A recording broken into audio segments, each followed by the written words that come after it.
Hello everyone, welcome to our channel. आज के इस टारगेट जेईई एडवांस सेशन में हम ये बाइनोमियल थ्योरम करेंगे। इससे हर साल एडवांस में 2 सवाल या 3 सवाल आता ही आता है। आप सवाल पे बिल्कुल ध्यान दीजिए, ध्यान से, और आइए इसको करते हैं। Binomial theorem n is a positive integer and a is any real or complex number, then x plus a, मतलब n पॉजिटिव इंटीजर होना चाहिए और x प्लस a का एक्सपेंशन है। nc0 x के पावर n, nc1 x के power n-1 और a nc2 x के power n-2 a square. In x के पावर और a के पावर का सम n होगा, ये ध्यान देंगे। इसी तरह ncn a के पावर n x के पावर 0 हो जाएगा। इसका जनरल टर्म देखते हैं। General term x plus a के पावर n का जनरल टर्म होता है tr प्लस 1, नेट टर्म होगा ncr x के पावर n-r इंटू a के पावर r। जैसे हमें 6 टर्म निकलना है तो r इक्वल टू 5 रखेंगे, तो nc5 x के पावर n-5 a के पावर 5, तो ये 6 टर्म आएगा। ये tr प्लस 1 एक टर्म है, और अगर जो वैल्यू निकालना है उससे एक कम r वैल्यू रख देंगे। जैसे 7 टर्म निकालना है तो r इक्वल टू 6 रख देंगे, तो ये हो जाएगा। Number of terms in expansion of x plus a के पावर n होता है n+1। वही number of terms in x plus y plus z के पावर n में होता है n+2c2। इस जब बाइनोमियल हम 11th में कराते हैं तो डेरिवेशन भी इसका करते हैं। x को ले लेते हैं x और y प्लस z को a ले लेते हैं। इस टाइप से हम एक्सपेंशन करते हैं और थोड़ा कॉम्बिनेशन का थ्योरम लगता है, फार्मूला ट्रिक लगता है, उससे हो जाता है n+2c2। लेकिन अब एग्जाम आ रहा है तो आप ये ध्यान रखिएगा, कम से कम या 3 नंबर है उनका ये एक्सपेंशन का आ सकता है क्वेश्चन। मिडिल टर्म पे काफ़ी सवाल आते हैं बाइनोमियल के। अगर देखिए n इवन है तो टोटल n+1 टर्म होंगे, तो जो मिडिल टर्म होगा n/2 + 1 टर्म जो होगा वह मिडिल टर्म होगा x प्लस a के एक्सपेंशन में। अगर n इक्वल टू ऑड होंगे तो total number of terms n+1 होंगे, मतलब इवन नंबर ऑफ टर्म्स होंगे, तो मिडिल टर्म 2 होंगे इस केस में। n+1/2 2th टर्म और n+3/2th टर्म जो होगा वह मिडिल टर्म होंगे जब n इक्वल टू ऑड रहेगा ये, या n इक्वल टू इवन में एक ही मिडिल टर्म आएगा, क्योंकि नंबर ऑफ एक्सपेंशन में जो टर्म आएंगे, नंबर ऑफ टर्म्स एक्सपेंड करने पे, वे n+1 आएंगे जो ऑड होगा, तो मिडिल टर्म इजीली दिख जाएगा। n/2 + 1 टर्म जो होगा मिडिल टर्म होगा, ये ध्यान से रखिएगा। बाइनोमियल कोफिशिएंट है 1 + x को जब एक्सपेंड करते हैं nc0 + nc1x + nc2x², इसी तरीके से ncn x के पावर n तक जाता है, तो कोफिशिएंट ऑफ जो x के पावर r होता है, जैसे ये x के पावर 0 का nc0, 1 का nc1, ये इसी तरह ncn तक जाता है। इसी को बाइनोमियल कोफिशिएंट कहते हैं, और इसको डिनोट c0, c1, c2 ऐसे भी करते हैं। कुछ बाइनोमियल कोफिशिएंट के प्रॉपर्टीज होते हैं। cr equal to cn-r, ncr equal to ncn-r। उसी तरीके से nc0 प्लस nc1, इसी तरीके से ncn तक जाएगा तो 2 के पावर n हो जाएगा। वही 1 + x के जो एक्सपेंशन में x इक्वल टू 1 रख देंगे, ये आ जाएगा, ड्राइव होगा। उसी तरीके से इवन टर्म का समेशन या ऑड टर्म का समेशन दोनों इक्वल होता है, वह 2 के पावर n-1 होता है। एक बार पॉजिटिव और एक बार निगेटिव रख देंगे तो वहाँ से इजीली कैलकुलेट हो जाता है सॉल्व करने के बाद। वही उस एक्सप्रेशन को ड्राइव कर ये 1 × c0 + 2 × c1 + 3 × c2 + n+1 × cn, तो n+2 × 2 के पावर n-1 होता है। उसमें x से मल्टीप्लाई करके और डेरिवेशन करके और x इक्वल टू 1 रख देंगे तो ये आ जाएगा एक्सप्रेशन। ऐसे याद रहता है तो एग्जाम में इजली होता है, नहीं तो आपको थोड़ा सा टाइम वेस्ट करना होता है, वेस्ट ही कहिए क्योंकि ये सब ध्यान में रहना चाहिए बाइनोमियल करते हैं तो ये सब डेरिवेशन का है। ये यूजफुल फार्मूले हैं 1 इंटू एन सी वन प्लस 2 इंटू एन सी two 3 into n C three, इसी तरीके से n इंटू एन सी एन तक जाएगा तो n इंटू टू के पावर n माइनस वन होगा। उसी को ड्राइव कर देंगे 1 प्लस एक्स के पावर n वाला एक्सपेंशन को डेरिवेशन करके x इक्वल टू 1 रख देंगे तो ये आ जाएगा। ये a into n c zero plus a plus d into n C one, इसी तरीके से a plus n minus one into d into n C n जाएगा तो इसका ये हो जाएगा 2a plus n minus one into d into two के पावर n माइनस वन। ये फार्मूला है, मतलब इस टाइप का कुछ सीरीज दिखेगा एपी टाइप का। फर्स्ट और सेकंड टर्म को एक जगह लिख लेंगे, उसी तरीके से सेकंड लास्ट और सेकंड टर्म को एक जगह लिख लेंगे और ऐड करेंगे तो ऑटोमेटिक ये 2a plus n minus one into d common निकल जाएगा और या तो सम ऑफ इवन या ऑड टर्म जो बचेगा उसका 2 के पावर n माइनस वन होता है। इजीली कैलकुलेट आप लोग 11th में इसको करते हैं। उसी तरीके से summation r square into n C R equal to होता है n into n plus one into two के पावर n माइनस वन होता है। इसको भी करते हैं हम लोग, ड्राइव करते हैं। अभी फार्मूला बस रिवीजन हो रहा है। वही एन सी जीरो का square plus N C one का square plus N C two का स्क्वायर, ऐसे ही ज़्यादा जाता है एन सी एन का स्क्वायर जाता है तो 2n होता है।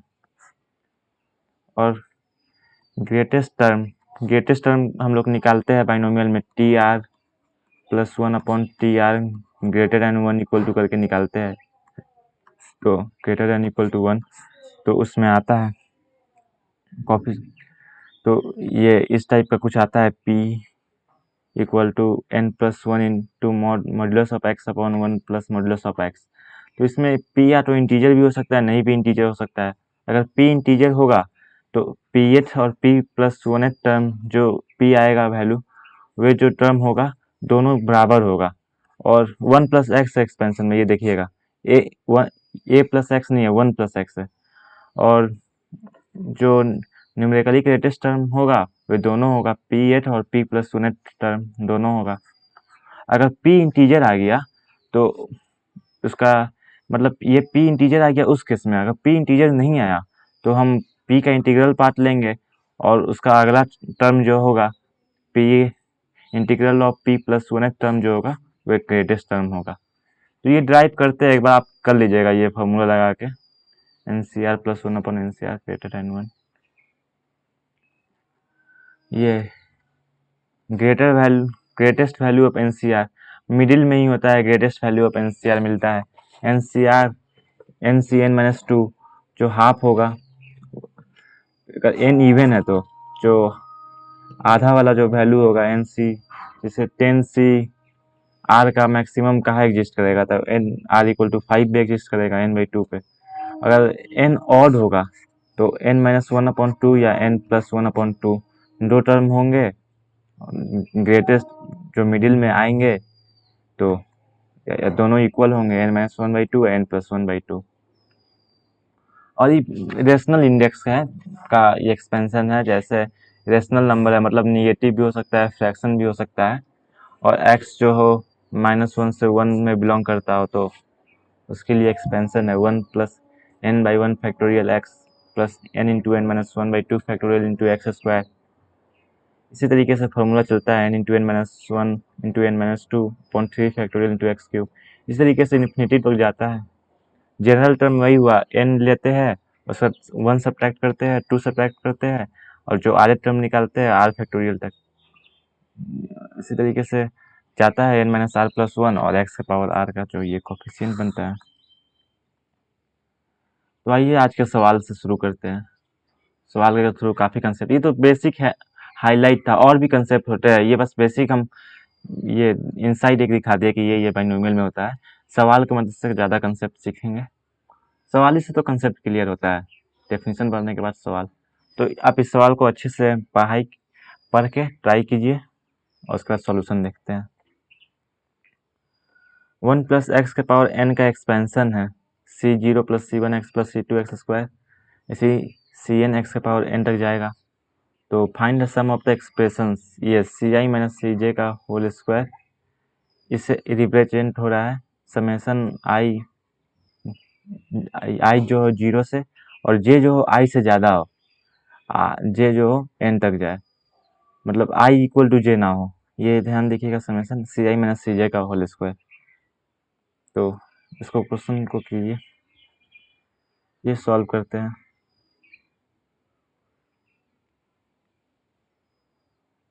तो हमें ये इसका वैल्यू पूछा है।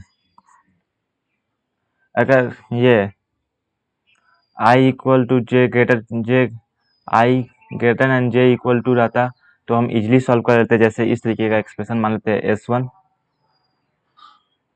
सवाल आप समझे ना, एक्सप्रेशन का वैल्यू निकालना है, 1 प्लस एक्स का पावर n है का जो है ये सब कॉफिशिएंट है। ये सम ऑफ ऑल दी एक्सप्रेशंस, मतलब इसको इसी तरीके से रिप्रेजेंट करेंगे। आई एन इक्वल टू जे कहा है तो मतलब आई को जे के बराबर नहीं लेना है, लेकिन हम केस ले लेते हैं आई इक्वल टू जे होता तो ऐसा होता समेसन आई इक्वल टू 0 से n, तो समेसन जे इक्वल टू 0 से n N C I minus N सी जे का होल स्क्वायर। तो मतलब ये वे वाला केस है जब ये कोई कंडीशन नहीं होता कि जे को आई से ग्रेटर होना है, तो ये ओवरऑल कंडीशन के लिए है। तो इसमें देखिए क्या क्या आएगा, एक ये एस टाइप का आएगा केस, एक आएगा s of i greater than j plus s of i less than j. मतलब इसको एक्सपेंड करेंगे तो समेसन जो होगा, एक ऐसा समेसन आएगा जिसमें आई ग्रेटर दैन जे होगा, ऐसा समेसन आएगा जिसमें जे ग्रेटर दैन आई होगा, प्लस एक ऐसा केस आएगा s summation i equal to j होगा। तो ये देखिए आई इक्वल टू जब जे होगा तो ये तो ऐसे ही 0 हो जाएगा, ये यही पे कैंसिल हो जाएगा। और आप देखिए यहाँ होल स्क्वायर है तो सिमेट्री से ये और ये दोनों बराबर होगा, जो निगेटिव हो या पॉजिटिव हो अंत में स्क्वायर होके वैल्यू उतना ही आ जाएगा। तो ये हो जाएगा 2s। हमें ये s जो निकालना था तो ये s हो गया, ये s हो गया, तो ये टोटल क्या हो गया 2s हो गया। हम ये वाला हमें s निकालना था, लेकिन हम देखें कि ये वाला निकालने से अच्छा ये वाला हम इजीली कैलकुलेट कर लेते हैं। तो इसमें ये वाला एक केस बनेगा इसमें, तो हम इससे हाथ देखें और s equal i equal to j वाला केस जो होता है 0 हो जा रहा है। तो ये s है, तो हमें क्या निकालना है, रिक्वायर्ड सम। ये s इक्वल टू क्या हो गया, इसी तरीके से 1/2s1 हमें s निकालना था। ये दोनों बराबर है, हमें सिर्फ पूछा है ये वाला केस j जो हो i से ज़्यादा हो, लेकिन आप सिमेट्री से देखिए i ग्रेटर देन j और j ग्रेटर देन i दोनों सेम है, क्योंकि अंत में स्क्वायर हो रहा है, स्क्वायर होकर सेम हो जा रहा है। तो रिक्वायर्ड सम जो होगा 1/2s1। s1 क्या था 1/2 into summation of i equal to 0 से n N C I minus N सी जे का होल स्क्वायर। इसको हम इजीली कैलकुलेट कर लेते हैं, सिर्फ समेशन का रूल लगा देते हैं। तो इसको कैलकुलेट करते हैं, equal to 1/2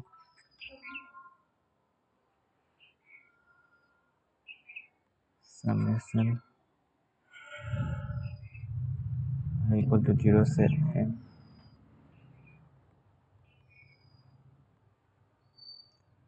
N C i का स्क्वायर प्लस एन सी जे का square -2 into n C i to n C j, इसको एक्सपेंड किए।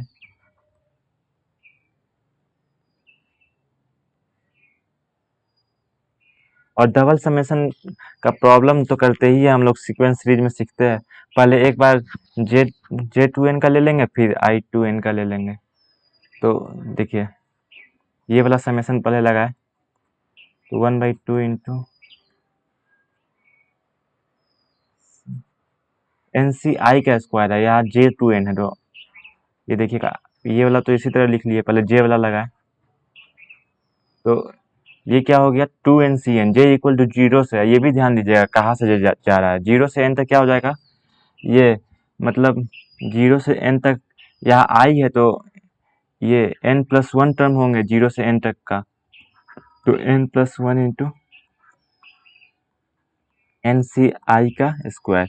यहाँ j है तो j के लिए i कांस्टेंट होगा और नंबर ऑफ टर्म्स इंटू ये हो जाएगा, तो नंबर ऑफ टर्म्स है n+1, ये n+1 टर्म तक रिपीट होते जाएगा जीरो से लेके n तक, यही वैल्यू। NCJ का स्क्वायर में क्या होता है 2NCN, यही ना हो गया, j इक्वल टू जीरो से n मतलब NC0 का स्क्वायर प्लस NC1 का स्क्वायर, इसी तरीके से NCN तक स्क्वायर जा रहा है, तो उसका फॉर्मूला हम ड्राइव करते हैं 2NCN हो जाता है। और यहाँ ये कांस्टेंट हो जाएगा NCI या J के लिए, J समेशन में J लगा हुआ है, तो -2 इंटू ये NCJ का जीरो से लेके n तक जाएगा तो 2 के पावर n हो जाएगा, तो NCI इंटू 2 के पावर n हो गया। ये सब फार्मूला हम करा चुके हैं, ऊपर एक बार रिवीजन भी करवा चुके हैं, आप ध्यान देते रहिएगा। अब देखिए आप समेशन में आई लगाएंगे, आई 1/2 इंटू n+1 कांस्टेंट निकल जाएगा, NCI का स्क्वायर यहाँ क्या हो जाएगा, ये पहले n+1 को लिख लिए इंटू 2NCN हो जाएगा, ये समेशन प्लस 2NCN जो होगा आई समेशन में है आई इंटू ये आई इक्वल टू जीरो से n तक जा रहा है तो ये भी हो जाएगा n+1 इंटू 2NCN माइनस ये 2 के पावर n+1 कॉमन निकल जाएगा, NCI का आई इक्वल टू जीरो से n तक हो जाएगा 2 के पावर n।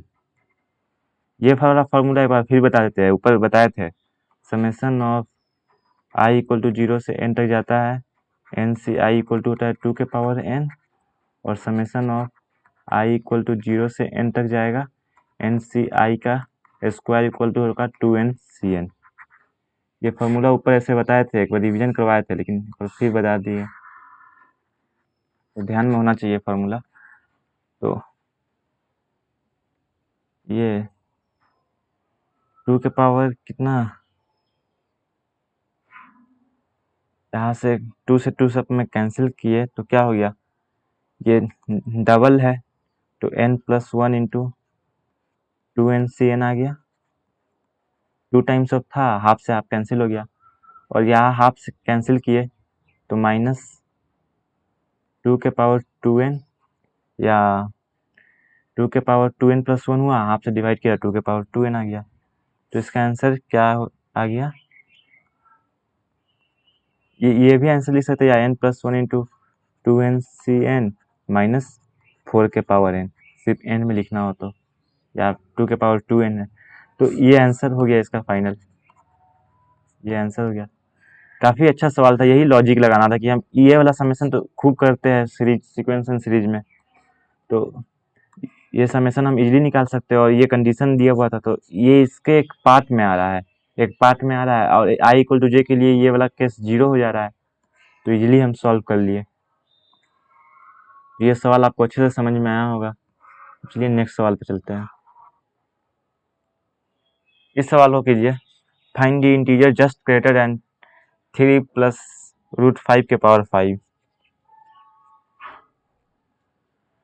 चलिए इसको कीजिए, ट्राई कर लीजिए। चलिए करते हैं इस सवाल को।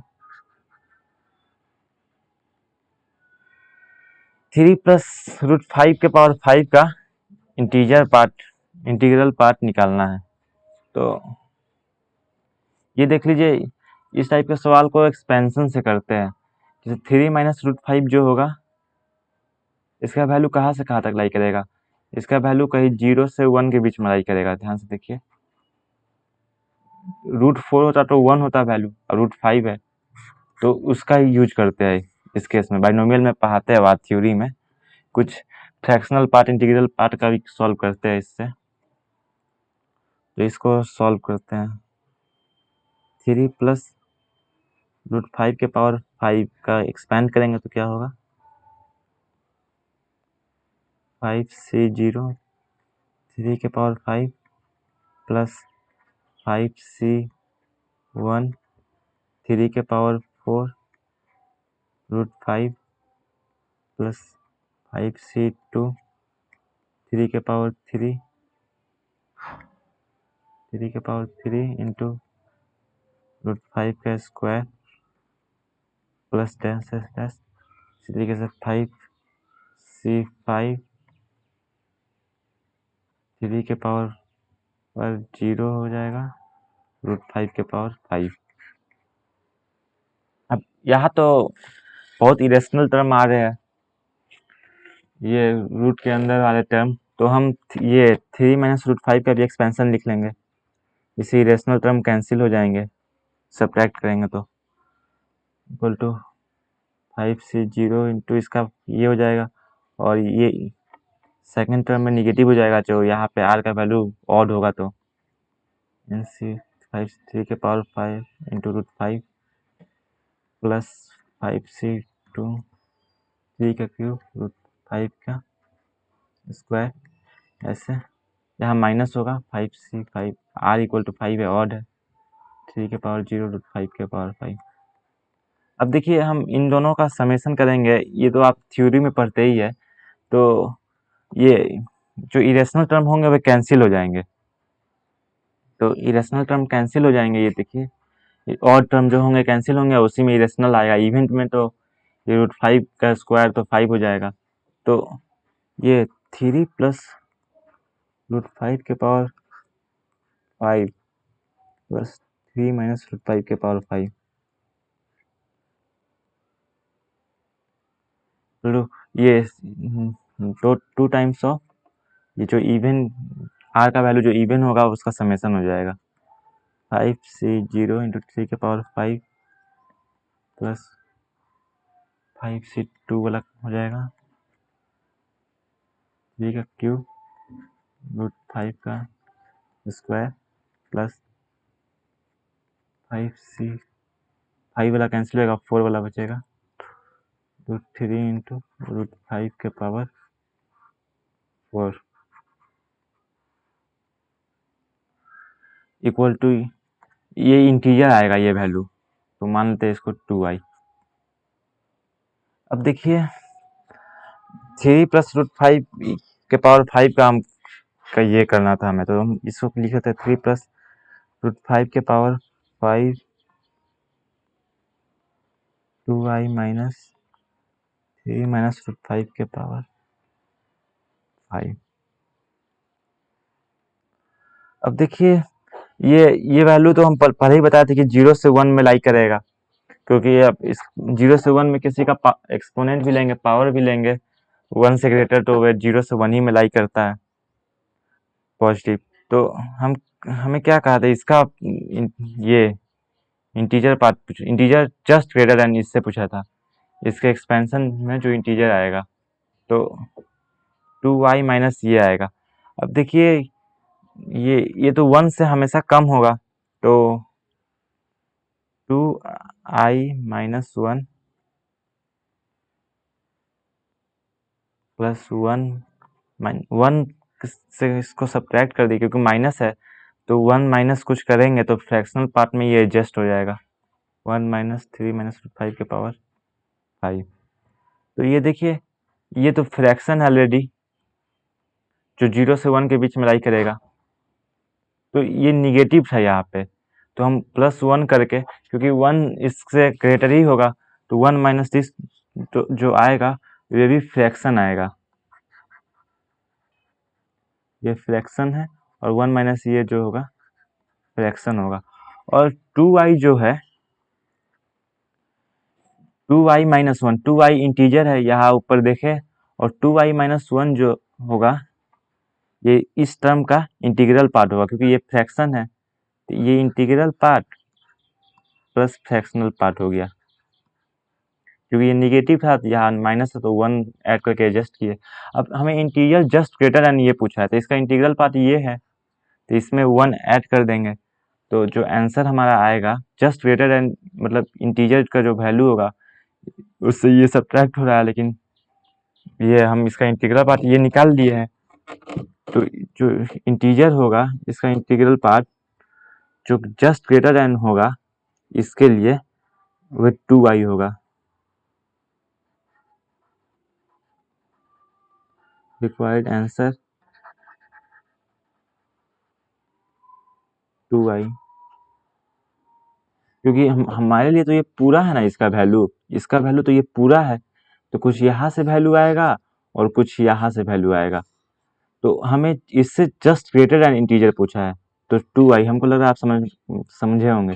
और 2y का वैल्यू ऊपर निकाले थे, 2 टाइम्स ऑफ 5c0 इंटू 3 के पावर 5 प्लस 5c2 इंटू 3 का क्यूब रूट 5 का square plus 5c4 into 3 into root 5 के पावर 4। इसको सॉल्व करेंगे तो आंसर ये आएगा 3963। ये पहले भी सवाल हम बता चुके थे ना, एक तो दोस्त हमसे पूछते थे जब पढ़ते थे, तो ये सब किए थे सवाल, तो आंसर याद था। तो ये सवाल आप हमको लगता है समझे होंगे। इस केस में जब इंटीजर ग्रेटर देन ये पूछते हैं 3 प्लस रूट 5 के पावर 5, तो इसी का यूज करते हैं। एक थ्योरी भी है बाइनोमियल थ्योरम में, उसी का यूज किया है, और आप ये समझे होंगे। ये तो निगेटिव है तो 1 से एडजस्ट किए।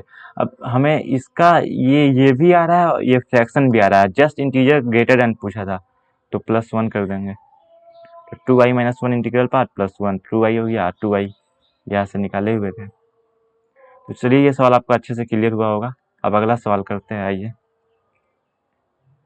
इसमें इस क्वेश्चंस में हमें x का यूज कैसे करना है, कोफिशिएंट का x के कैसे एडजस्ट करना है, उसी पे ये सवाल है। इस टाइप के सवाल एडवांस में पूछते हैं, मेंस में भी बहुत आता है। तो इस सवाल को आप ट्राई कीजिए, फिर सॉल्व करते हैं। चलिए इस सवाल को देखते हैं।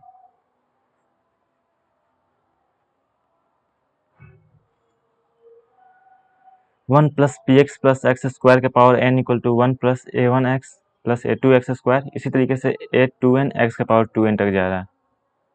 तो हमें पूछा ये प्रूफ करना है 1 plus 3a1 plus 5a2 7a3, इसी तरीके से 4n प्लस 1 a के power 2n equal to 2n plus 1 into 2 plus p के पावर n होगा। तो हमें देखिए ये x से दुगुना है, यहाँ 1 है तो इसका दुगुना 2 होगा, 2 आप प्लस 1, तो हम इसको एडजस्ट करते हैं। पहले इसको ट्वाइस कर लेते हैं। ट्वाइस करने के लिए हम x के जगह एक्स स्क्वायर रख देते हैं।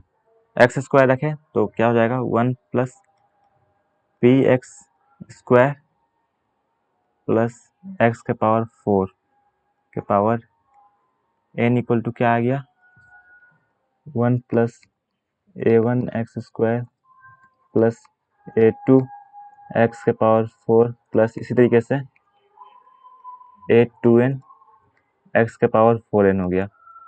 अब हमें ये एक्स स्क्वायर हो गया, लेकिन हमें एक और ये क्या कहते हैं 3 चाहिए, +1 करना होगा, तो हम एक्स का मल्टीप्लाई कर देंगे।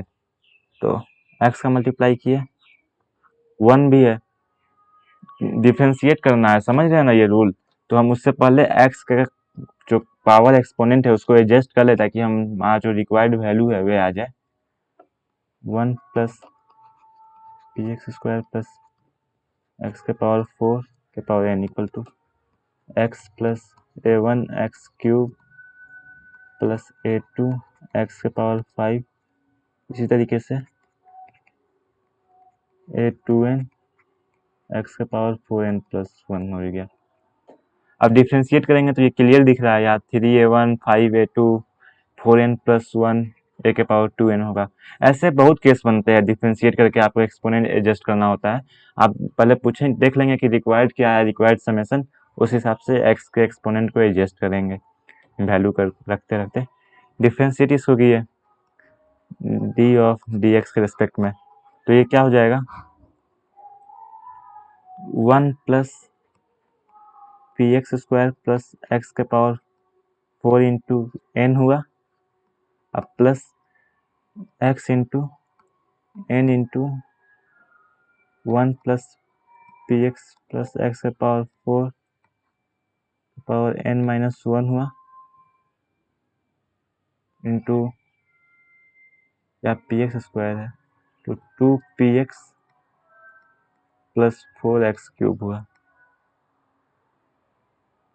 अब ये तो ये वाला डिफरेंशिएट होके क्या आएगा, equal to 1 plus 3a1x² plus 5a2x⁴ plus ऐसे ही जाते जाते हैं 4n+1 इंटू a⁴2n x⁴n। अब x इक्वल टू 1 रख दिए हर जगह, तो 1 + 3a1 + 5a2 दिख रहा है, तो x इक्वल टू यहाँ 1 रखे इस एक्सप्रेशन में, x इक्वल टू 1, तो ये क्या हो गया 1 2 + p के पावर n हो गया, और यहाँ 1 रखे तो प्लस 4 + 2p इंटू ये क्या हुआ 1 रखे p + 2 के पावर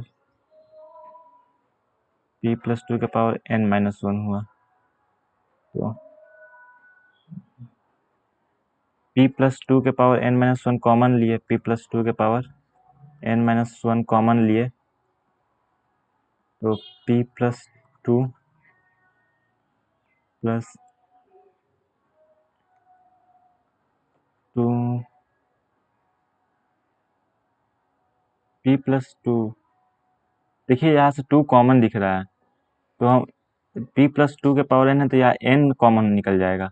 अब p प्लस तो ये क्या हो जाएगा,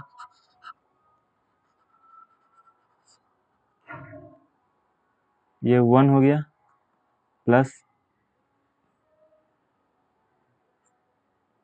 यहाँ n भी था, ये देखिए यहाँ n से ही मल्टीप्लाई हुआ ना बोले, और यहाँ 2n हो गया, यहाँ से 2 कॉमन निकाले, यहाँ 2n, इसका फाइनल आंसर क्या हो गया। कैलकुलेशन आप चेक करते रहिएगा, 2n+1 इंटू, मेरा कंसेप्ट बताने का ये था, p + 2 के पावर n, कंसेप्ट बताना था, ये आंसर आएगा, ये सब चीज़ बताना था कि x को कैसे एडजस्ट करेंगे एक्सपोनेंट को, वे आप कैलकुलेशन आप चेक करते रहिएगा। तो ये सवाल अच्छे से आपको समझ में आया होगा कैसे एक्सपोनेंट एडजस्ट करते हैं। ऐसे बहुत केस होते हैं, जब हम बाइनोमियल पढ़ाते हैं तो काफ़ी केस हम सॉल्व करते हैं, लेकिन एडवांस में कुछ ना कुछ नया ढूंढ ही लेते हैं वे, और फिर उसी के बाद वे क्वेश्चन बन जाता है, सारे कोचिंग वाले कराने लगते हैं। तो इस तरीके से एक्सपोनेंट एडजस्ट करते हैं, रिक्वायर्ड सम को देखते हैं और एक्स के एक्सपोनेंट को देखते हैं, आखिर x इक्वल टू 1 पुट करना होता है।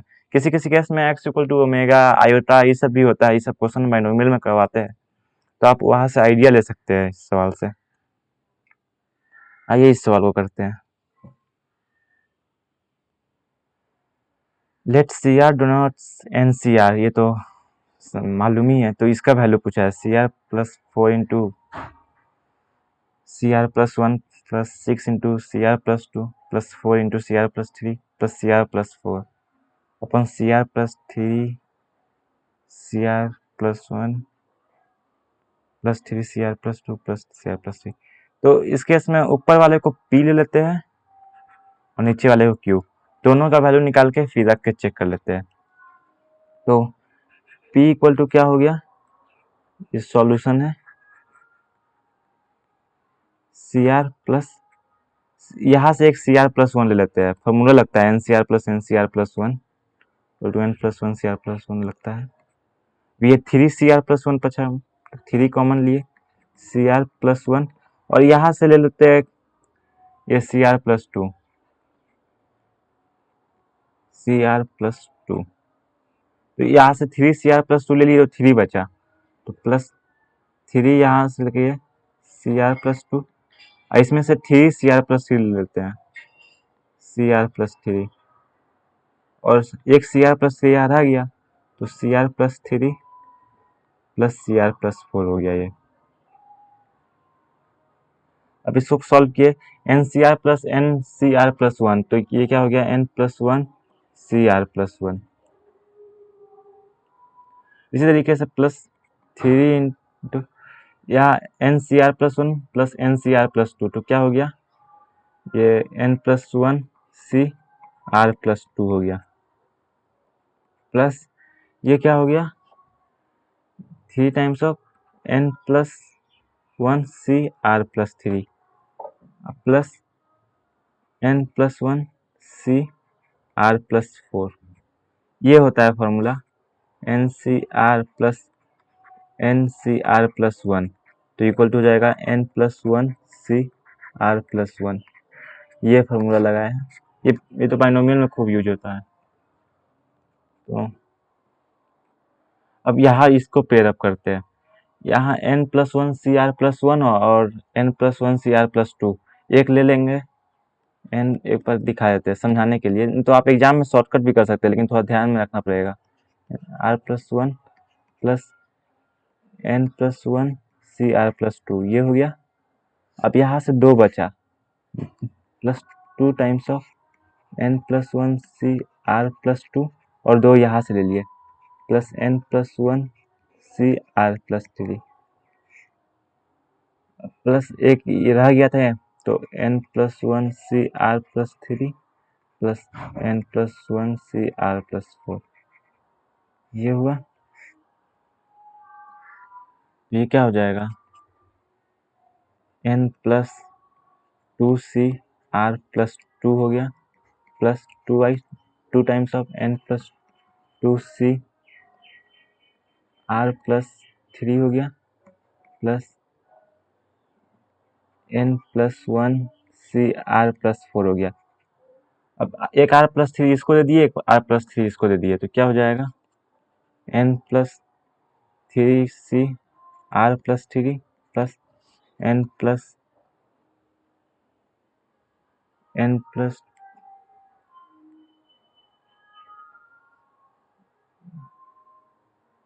ये देखिए कुछ गड़बड़ तो नहीं हो रहा है, एक बार लिख लेते हैं n+2 सी r+3। यहाँ देखिए, हाँ यह तो n+2 होगा ना, यही कैलकुलेशन आप चेक करते रहिएगा। तो n+2 सी r+4 है, n+2 सी r+3 है, तो n प्लस ये क्या हो जाएगा n+3 सी r+4 हो गया। अब ये क्या हो जाएगा n+c3 r+3 n+c3 r+4, तो n+4 सी r+4 होगा। ये p का वैल्यू आ गया। अब हमें q निकालना था, तो p का वैल्यू तो दिख गया n+4 सी r+4। उसी तरीके से यहाँ बीच में q आ रहा है, तो q का भी वैल्यू इससे आइडिया लग गया होगा। इसी तरीके से आप q को एक्सपेंड करेंगे तो ये r+3 है ना, यहाँ एक लेके फिर ऐसे करके, तो q का वैल्यू हो जाएगा n+3 सी r+3। आप एक बार कैलकुलेट कर लीजिएगा इसी तरीके से जैसे हम बताया है, एक एक पेयर अप बना के। अब हमसे p/q पूछा था, p/q क्या हो जाएगा n+4 C r+4 upon n+3 C r+3 equal to क्या हो गया n+4 upon r+4 into n+3 C r+3 upon n+3 C r+3। तो ये कैंसिल हो गया और ये आ गया n+4 अपॉन r+4, और ये क्या था n+k अपॉन r+k था, k का वैल्यू पूछा था, वैल्यू ऑफ k, तो equal to n+k upon r+k था, तो k का वैल्यू कहाँ क्या आ गया, k का वैल्यू 4, ये आंसर हो गया। उम्मीद है ये सवाल आपको अच्छे से समझ में आया होगा। बस ये पेयर अप करना था इसके साथ, ये और ये वाला फार्मूला लगता है, उसको लगा दिए, तो ये इजी सवाल था। आइए आज के इस सेशन के आखिरी सवाल फोकस करते हैं, और हम ऐसे रैंक बूस्टर लाते रहेंगे, आपके एडवांस एग्जाम तक काफ़ी कंसेप्ट क्लियर करेंगे। आप बस हमारे साथ बने रहिए, हमारे इस मेहनत को और भी अपने साथी तक पहुंचाइए, इस वीडियो को शेयर कीजिए, बहुत मेहनत लग रहा है इस वीडियो को बनाने में। तो आप क्वेश्चंस को पहले पढ़ लीजिए, उसके बाद क्वेश्चन को ट्राई कीजिए, और तब ज़्यादा फायदा होगा।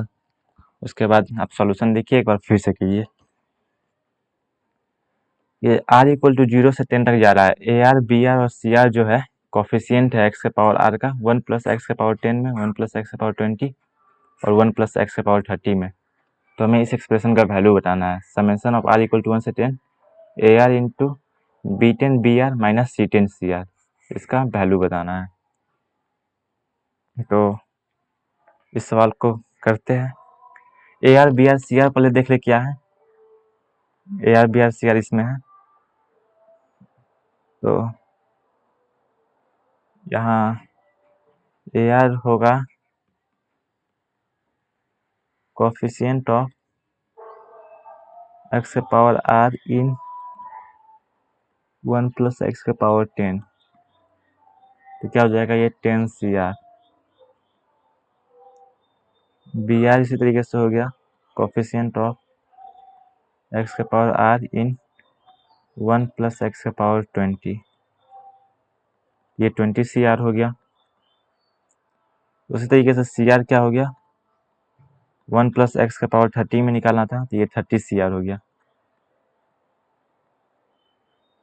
अब हमें इस वैल्यू को एक्सपेंड करते हैं, तो summation of R equal to कहाँ से जा रहा है ये ध्यान देते रहिएगा। आर इक्वल टू 1 से जा रहा है, आर इक्वल टू 1 से 10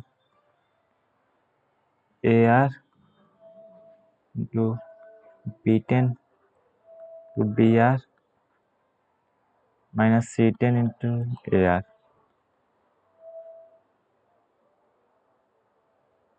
तो इसको कैलकुलेट किए, तो बी 10 पहले एक्सप्रेशन में कॉन्स्टेंट दिख रहा है, B 10 summation of R equal to 1 से 10, ए आर क्या था 10 सी आर, और बी आर क्या होगा 20 सी आर माइनस सी 10 दूसरे एक्सप्रेशन में कॉन्स्टेंट निकल रहा है, और summation of R equal to 1 से 10 तक जा, ए आर का स्क्वायर हुआ, तो ए आर का स्क्वायर क्या हो गया 10 सी आर का स्क्वायर हो गया। देखिए 10 C R into 20 C R है, तो इसको आप ये भी कर सकते हैं, 20 सी आर को क्या लिख सकते हैं 20, ये आर इक्वल टू 1 से 10 तक जा रहा है ना, तो 20 सी आर या 10 सी आर किसी को भी एडजस्ट कर लीजिए। 10 सी आर को क्या लिख सकते हैं 10 सी 10 माइनस आर, या 20 माइनस आर भी लिख सकते हैं, कोई दिक्कत नहीं, 20 सी 20 माइनस आर, ये C are equal to C N minus R होता है। अब देखिए ये क्या कर रहा है, आर इक्वल टू 1 से 10 तक जा रहा है, 10 ये 10 माइनस आर और आर का समेशन जो है ये कितना आ रहा है 10 आ रहा है, ये 10 आ रहा है। जैसे 10 सी आर क्या कहता है कि 10 सब्सटेंस में से आर सब्सटेंस का सिलेक्शन, 10 वस्तु है उसमें से आर वस्तु का सिलेक्शन, और 20 सी आर क्या कहेगा 20 में से सिलेक्शन। तो उसी तरीके से 10 में से 10 माइनस आर का सिलेक्शन और 20 में से आर का सिलेक्शन, और दोनों का सम हो रहा है 10 आ रहा है, और आर इक्वल टू 1 से 10 तक जा रहा है, तो मतलब ये टोटल 30 होगा, 30 में से 10 का सिलेक्शन, क्योंकि ये दोनों जो सिलेक्ट करना है दोनों का समेशन में माइनस आर और आर कैंसिल दोनों हो गए, कैंसिल हो जा रहा है, सिर्फ 10 बज रहा है। लेकिन इसमें एक केस छूट रहा है, आर इक्वल टू 0 वाला, आर इक्वल टू 0 या तो इसमें से हो जाए या तो 10 इसमें से हो जाए, दोनों वैल्यू सेम ही आता है, इसीलिए कहना यह आर इक्वल टू 1 आपको ध्यान देना पड़ता है, नहीं तो ऑप्शन पे उसी हिसाब से सेट रहता है और आपका आंसर आता हुआ सवाल का गलती हो जाता है।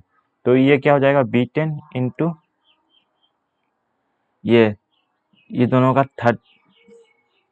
30 सी 10 -1 कौन सा करेंगे, जीरो, आर इक्वल टू 0 वाला केस नहीं रहेगा, आर इक्वल टू 0 से रहता 10 तक तो 30 सी 10 लिखते, लेकिन आर इक्वल टू 0 वाला केस यहाँ नहीं लिया है, तो हम 0 वाला केस इसमें इंक्लूड है, तो हम सब्ट्रैक्ट करेंगे तो आर इक्वल टू 0 रखेंगे तो यहाँ 1 हो जाएगा, 10 सी 0 इंटू 20 सी 0, या 10 सी 10 इंटू 20 सी 0 -1। उसी तरीके से माइनस सी 10, ये 10 सी आर का स्क्वायर हो क्या 10 C R into 10 C R, इसको लिख सकते हैं 10 C 10 minus R into 10 C R. अब इन दोनों का सम क्या हो रहा है 10 हो रहा है, इसका मतलब 20 में से 10 का सिलेक्शन, और एक r इक्वल टू 0 वाला केस उसी तरीके से रह जा रहा है। तो 20C10 ये फॉर्मूला काफ़ी यूजफुल है, एडवांस में आपको परम्यूटेशन कॉम्बिनेशन बाइनोमियल प्रोबेबिलिटी में भी काफ़ी यूज होगा, ध्यान रखिएगा। 20C10 -1 r इक्वल टू 0 वाला केस इसी तरीके से रह गया। और ये भी जानते हैं NCR का स्क्वायर r इक्वल टू 1 से n तक जाता है तो 2NCN होता है, n इक्वल टू 10 है तो 20C10, और r इक्वल टू 0 वाला केस जो है रह गया था तो उसको एडजस्ट कर लिए सब्ट्रैक्ट करके। तो ये क्या हो गया, B10 क्या है 20C10 इंटू 30C10 माइनस, और B10 लिख लिए, ये C10 क्या है -30C10 into 20C10 plus C10 लिख लिए। अभी ये देखिए ये दोनों कैंसिल हो रहा है और हमारा आंसर आ गया। ये एक्सप्रेशन में ही था C10 और B10 में, इसीलिए हम इसको ये लिए, नोटेशन में ही लिए, नहीं तो आप ऐसे भी ले सकते हैं। ये 10C10 30C10 माइनस 20C10, जैसा ऑप्शन देगा आप उस हिसाब से देखेंगे। तो ये आंसर है, ये ऑप्शन में था ऊपर देखिए C10 माइनस B10 है, यहाँ B10 माइनस C10 है, तो ये देखिए डी ऑप्शन है। और कुछ केस रहते तो उस हिसाब से ऑप्शन एडजस्ट था और आप गलती कर देते, तो ये ध्यान देना था। ये सिलेक्शन वाला है, ये कंसेप्ट काफ़ी यूजफुल कंसेप्ट है, इससे काफ़ी सवाल बनते हैं, एग्जाम में बहुत सवाल आए हुए हैं जेईई एडवांस में। तो उम्मीद है आपको इस सेशन में काफ़ी मज़ा आया होगा, और इसी तरीके से आप और सेशन चाहते हैं तो प्लीज़ वीडियो को लाइक कीजिए, चैनल को सब्सक्राइब कीजिए और अपने दोस्तों को शेयर कीजिए। हमारे इस मेहनत को कुछ यूज कीजिए और अच्छा रैंक लाइए, अपना कंसेप्ट बनाइए। तो क्या अगले फिर सेशन में मिलते हैं। Thanks for watching, I really appreciate your time.